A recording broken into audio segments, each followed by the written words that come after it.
नमस्कार, मेरे चैनल में आपका बहुत बहुत स्वागत है। सुनो बेकत मिली सलाह कइली पटना जाइबे हो जरूर, पटना जाइबे हो जरूर।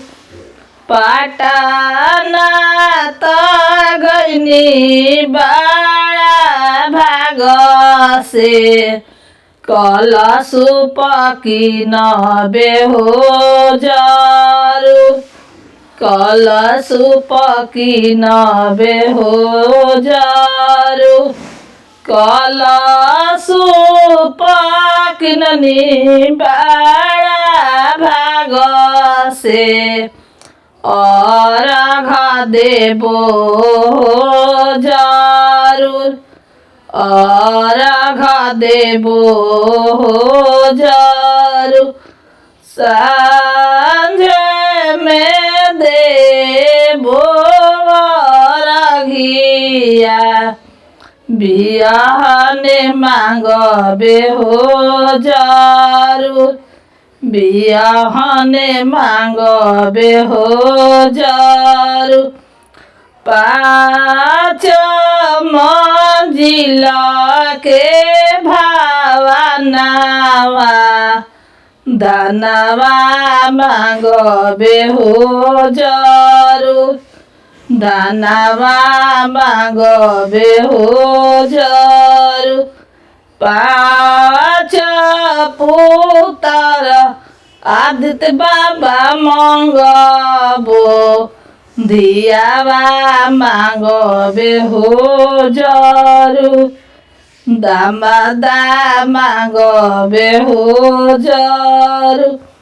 पाँच पुत्र आदित्य बाबा दिहले दियावा देले हो जरूर, दियावा मिलले हो जरूर।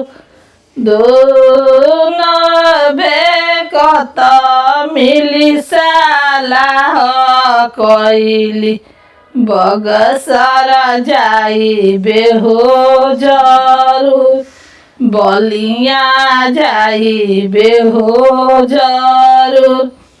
हाजीपुर जाइबे हो जरूर, हाजीपुर से लेबो केला के कन्हिया अर्घ देबो हो जरूर, अर्घ देबो हो जरूर। पाँच पुत्र आदित्य बाबा मांगबो धियावा मांगबे हो जरूर, धियावा मांगबे हो जरूर।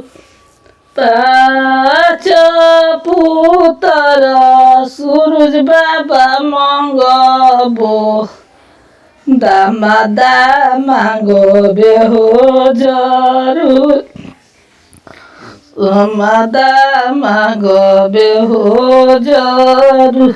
वीडियो पसंद है तो वीडियो को लाइक कीजिए, चैनल को सब्सक्राइब के साथ।